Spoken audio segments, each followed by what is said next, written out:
Hi అండి అందరికీ good morning. ఇది ఎప్పుడో తీసిన వీడియో అండి, కానీ ఇప్పుడు పెడతాం కుదిరింది. ఇది నేను వీడియో తీసి దగ్గరగా నెల రోజుల పైనే అవుతుంది. ప్లీజ్ ఏమనుకోకండి. కొత్తగా మా ఛానల్ని చూస్తుంటే కకాషి ప్రసన్న ఛానల్ లైక్ చేసి కామెంట్ చేయండి. నేనైతే ఉదయాన్నే మా అక్క వాళ్ళ ఇంటికి వచ్చాను తెనాలికి. అక్క వాళ్ళు మేము అందరం కలిసి అడివప్పులు వెళ్తున్నాం ఫ్రెండ్స్. అక్క వాళ్ళది తెనాలి. మేము ఎప్పటి నుంచో అనుకుంటున్నాం అడివప్పులు వెళ్ళాలని. అక్క వాళ్ళు మేము కలిసి అడివప్పులో బయలుదేరదామని నేను తెనాలి వచ్చేసాను. తెనాలి నుంచి అక్కడి నుంచి అక్క వాళ్ళు మేము అందరం కలిసి ఇలా అడివప్పులు అనేది బయలుదేరాను. చూసారా ఫ్రెండ్స్, చుట్టుపక్కల ఎంత బాగుందో.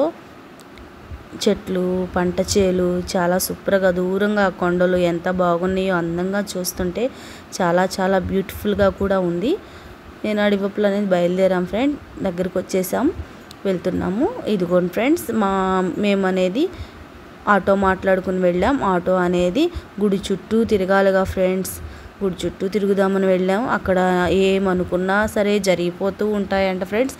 నేను అంతకుముందు మా మామయ్య గారు వాళ్ళు లారీ పెడితే వాళ్ళంట వెళ్ళాను. ఇప్పుడు ఆటోలో వెళ్తున్నాము. చాలా బాగా ఉంటుంది గుడి మాత్రం. మేము ఉదయాన్నే బయలుదేరిన కానీ ఒకటే వాన, గాలి వాన. ఏంటమ్మా తల్లి, మమ్మల్ని రప్పించుకోవా మీ దగ్గరికి అని అనుకున్నాం. అలానే బయలుదేరాం. గుంటూరు దాటిన కాడి నుంచి ఇంకా ఫుల్గా పడింది వర్షం. గుడి దగ్గరికి వెళ్ళంగానే వెళ్ళామో లేదో ఆ తల్లి మహత్యమో ఏమో కానీ తెలీదు. అసలు దెబ్బకి అనేది వర్షం అనేది ఆగిపోయింది. లోపలికి వెళ్ళాం, చుట్టూ తిరిగాం, పొంగళ్ళు పెట్టుకున్నాము. గుడిలో దర్శనం అనేది బాగా జరిగింది. ఆ రోజు ఉదయాన్నే వెళ్ళాం కదండి, బాగా జరిగింది. మేము వెళ్ళింది కానీ శుక్రవారం కాదు. శుక్రవారం వెళ్తే మాకు అసలు అంత ఖాళీగా అంటూ దొరకదంట. మేము విడిగా వెళ్ళాం. అక్కడ దూరంగా అనేది ఆవు పేయ అనేది అమ్మవారి దూరంగా పొట్టలో నుంచి దూరంగా పడిద్దంట. అక్కడికి కూడా వెళ్ళాం ఫ్రెండ్స్. ఇదిగోండి ఇక్కడ ఎంత బాగుందో. అమ్మవారు ఉయ్యాల కూడా కడతారంట ఇక్కడ పిల్లల పుట్టిన వారికి. చూడండి ఫ్రెండ్స్, అమ్మవారు నాగేంద్ర స్వామి కింద పడగల కింద ఎలా ఉన్నారు అమ్మవారు. చాలా అందంగా ఉంది, చాలా హ్యాపీగా కూడా ఉంది. ఆ రోజు మేము చూసుకున్నాం, ఎంజాయ్ చేసాం మా ఫ్యామిలీ మొత్తం. సాయంత్రం దాకా ఉన్నాం. ఉదయాన్నే వెళ్ళాం, సాయంత్రం 4 దాకా ఉన్నాం. మళ్ళీ తిరిగి వచ్చేస్తున్నాం ఫ్రెండ్స్. ఇదిగోండి దూరంగా బాగుంటుంది.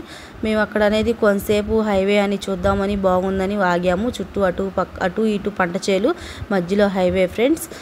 బాగుంటుంది. మీరు కూడా ఒకసారి వెళ్ళి చూడండి. ఎలా ఉందో నచ్చితే నాకు కామెంట్ రూపంలో తెలపండి. ప్లీజ్ లైక్ అండ్ కామెంట్ చేయడం మర్చిపోకండి. ఎలా ఉందో ఒకసారి నా కామెంట్ రూపంలో తెలపండి ఫ్రెండ్స్. చూడండి అటు ఇటు ఎలా ఉందో.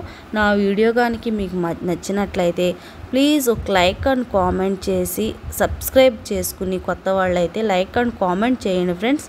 దూరంగా కొండలు చాలా బాగుంటాయి. ఒకసారి చూసి లైక్ అండ్ కామెంట్ చేయండి.